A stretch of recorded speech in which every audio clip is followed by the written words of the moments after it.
بسم اللہ الرحمن الرحیم۔ السلام علیکم ورحمۃ اللہ وبرکاتہ۔ کبھی کبھی دل کو بس ایک جملہ ہی کافی ہوتا ہے، ایک ایسا جملہ جو اندر کی ٹوٹ پھوٹ کو روک دے، جو ہماری گمشدہ امیدوں کو آواز دے، جو تھام لے، جو چپ کے اندر کی چیخ کو سن لے۔ آج کی اس ویڈیو میں آپ کے دل کے لیے ایسے ہی چند جملے اور ان کا خلاصہ موجود ہیں۔ واصف علی واصف رحمۃ اللہ علیہ فرماتے ہیں، دعا یہ کرو کہ اے اللہ، جو تو نے دینا ہے وہ بغیر مانگے دے دے، اور جو کچھ تو نے نہیں دینا اس کے مانگنے کی توفیق نہ دے۔ یہ دعا ہمیں عاجزی اور اللہ کی رضا کو قبول کرنا سکھاتی ہے۔ ہم اکثر وہ دعائیں کرتے ہیں جو وقتی جذبات یا وقتی خواہشوں پر مبنی ہوتی ہیں، لیکن اللہ جانتا ہے کہ ہمارے حق میں کیا بہتر ہے۔ اگر ہم ایسی چیز مانگیں جو ہمارے حق میں نقصان دہ ہو تو وہ دعا ہمارے خلاف ہو جاتی ہے۔ اس لیے یہ دعا ہمیں ایک روحانی پہچان دیتی ہے، احساس دیتی ہے کہ اے اللہ، جو تیرے علم میں میرے لیے بہتر ہے وہ عطا کر، چاہے میں اسے مانگوں یا نہ مانگوں، اور جو میرے حق میں برا ہے اس کی خواہش ہی میرے دل سے نکال دے۔ آپ فرماتے ہیں، غم کو بھی اسی طرح قبول کرو جس طرح خوشی کو کرتے ہو، دونوں ایک ہی مصنف کی لکھی ہوئی ہیں۔ اللہ تعالی نے ہماری زندگی کی کتاب خود لکھی ہے، اور اس میں غم اور خوشی دونوں شامل ہیں۔ ہم خوشی میں شکر گزار بن جاتے ہیں، مگر غم آتے ہی شکایتیں شروع کر دیتے ہیں۔ یہ قول ہمیں یاد دلاتا ہے کہ غم بھی اس مصنف کی طرف سے ہے جس نے ہمیں خوشی دی، اور اس کی ہر چیز میں حکمت ہے۔ اگر ہم اللہ کی طرف سے آنے والے ہر حال کو خوشی سے اور خندہ پیشانی سے قبول کریں تو ہم اصل صبر اور ایمان کی منزل پر پہنچ سکتے ہیں۔ مولانا رومی رحمۃ اللہ علیہ فرماتے ہیں، تمہاری پریشانیاں تمہاری بے ادبی اور ناشکری سے جڑی ہوئی ہیں۔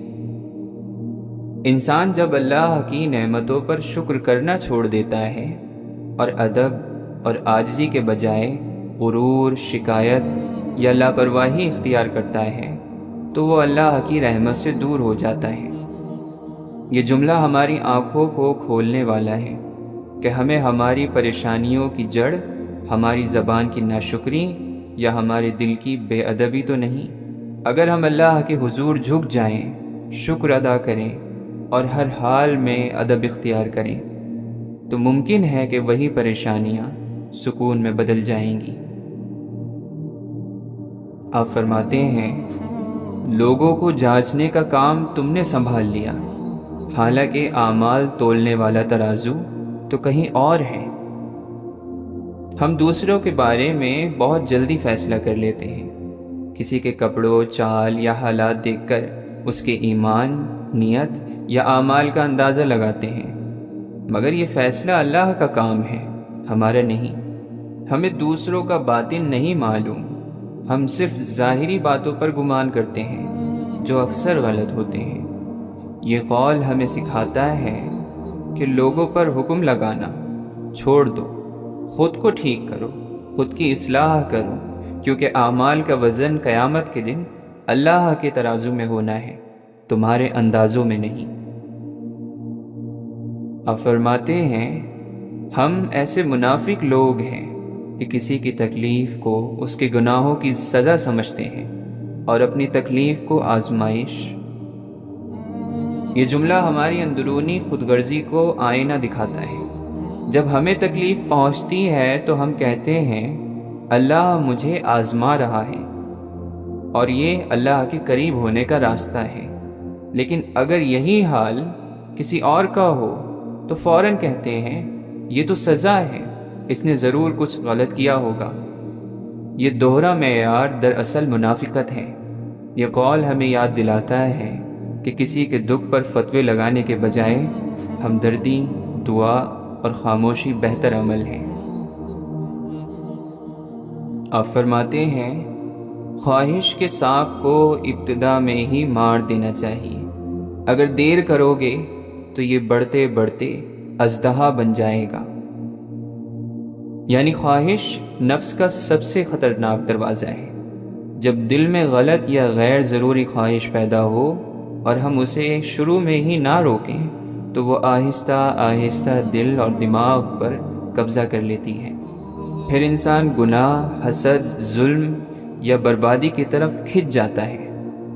یہ قول ہمیں خبردار کرتا ہے کہ اگر تم چاہتے ہو کہ زندگی کا قابو تمہارے ہاتھ میں رہے تو خواہش کو وقت پر قابو کرو، ورنہ یہ تمہیں ہی کھا جائے گا۔ آپ فرماتے ہیں انسان کو اپنے عیبوں پر نظر رکھنی چاہیے، ورنہ اس کی نیکیوں کو بری نظر لگ جائے گی۔ یعنی جب انسان اپنی نیکیوں پر فخر کرنے لگتا ہے تو وہ آہستہ آہستہ غرور میں ڈوب جاتا ہے۔ وہ سمجھتا ہے کہ وہ بہت نیک ہے اور باقی سب غلط ہے۔ یہی فخر اس کی نیکیوں کو ضائع کر دیتا ہے، کیونکہ اللہ کو عاجز بندہ پسند ہے، جھک جانے والا بندہ، فخر کرنے والا نہیں۔ لہٰذا ہمیشہ اپنے عیبوں پر نظر رکھو تاکہ تم نیکی کر کے بھی نیکی کے مقام پر رہو، نہ کہ ریاکاری کے گڑھے میں گر جاؤ۔ آپ فرماتے ہیں انسان کا دل اور نظر قابو میں نہ ہو تو وسوسے پیدا ہوتے ہیں۔ یعنی دل اور نظر انسان کی روحانی حالت کا دروازہ ہے۔ اگر نظر آوارہ ہو اور دل ہر چیز کی خواہش میں الجھا رہے تو وسوسے، شک، حسد اور گمراہی دل میں اترنا شروع ہو جاتی ہیں۔ وسوسے شیطان کا سب سے اثر انداز ہتھیار ہیں جو انسان کو اللہ سے دور کر دیتے ہیں۔ اسی لیے دل اور نگاہ کی حفاظت کرو، یہی روحانیت کا پہلا زینہ ہے۔ آپ فرماتے ہیں کتنی بری بات ہے کہ تم کسی اور کی طرح بننا چاہتے ہو۔ کیا تم اپنا چہرہ نہیں دیکھتے؟ کیا تمہیں اپنی خوبصورتی نظر نہیں آتی؟ یہ جملہ انسان کو اس کی اصل کی طرف لوٹنے کی دعوت دیتا ہے۔ اللہ نے ہر انسان کو خاص بنایا ہے۔ چہرہ، صلاحیت، سوچ اور تقدیر سب الگ الگ ہیں، لیکن ہم دوسروں کو دیکھ کر اپنے آپ کو کمتر سمجھنے لگتے ہیں، حالانکہ ہماری اپنی خوبیاں بھی ہیں جو بے شمار ہیں۔ یہ قول ہمیں یاد دلاتا ہے تم وہ بنو جو تمہارے لیے چنا گیا ہے، کسی اور کی نقل میں نہ لگے رہو۔ آپ فرماتے ہیں غور و فکر کرو اور خود کو مکمل بنانے کی کوشش کرو تاکہ دوسروں کا کمال تمہیں غمگین نہ کرے۔ یعنی دوسروں کی کامیابی ہمیں اس وقت تک تکلیف دیتی ہے جب تک ہم خود پر کام نہیں کرتے۔ جیسے ہی ہم اپنی اصلاح، اپنی ترقی اور اپنی شناخت کی طرف توجہ دیتے ہیں، حسد اور احساس کمتری ختم ہونے لگتے ہیں۔ یہ جملہ ہمیں عمل کا پیغام دیتا ہے۔ اپنی کمزوری پر ماتم نہ کرو، بلکہ خود کو اتنا بہتر بنا دو کہ دوسروں کی بلندی تمہیں پریشان نہ کرے بلکہ حوصلہ دے۔ آپ فرماتے ہیں توبہ کی سواری عجیب سواری ہے، ایک لمحے میں فرش سے عرش تک دوڑ جاتی ہے۔ یہ قول توبہ کی طاقت کو بیان کرتا ہے۔ انسان چاہے کتنے ہی گناہوں میں ڈوبا ہوا ہو، ایک خالص دل سے کی گئی توبہ اسے اللہ کے بہت قریب کر دیتی ہے۔ اللہ تعالیٰ اتنا کریم ہے کہ جب بندہ سچے دل سے ندامت کرتا ہے، شرمندہ ہوتا ہے، تو اللہ اس کی پکار سنتا ہے اور اپنی رحمت کے دروازے کھول دیتا ہے۔ یہ قول ہمیں سکھاتا ہے کہ توبہ صرف الفاظ نہیں بلکہ ایک ایسی روحانی پرواز ہے جو گناہگار کو زمین سے اٹھا کر عرش کے دروازے پر لے جاتی ہے۔ اس لیے کبھی مایوس مت ہو، توبہ ہر لمحہ ممکن ہے اور وہ تمہیں گرا ہوا نہیں، اٹھا ہوا بنا دیتی ہے۔ آپ فرماتے ہیں سب مر کر قبروں میں جاتے ہیں لیکن اچھا انسان مر کر لوگوں کے دلوں میں چلا جاتا ہے اور لوگ یاد کے ذریعے اسے زندہ رکھتے ہیں۔ یعنی موت ہر ایک کا مقدر ہے، لیکن زندگی کیسے گزاری گئی یہ فیصلہ کرتا ہے کہ انسان صرف مٹی میں دفن ہوا یا دلوں میں زندہ رہا۔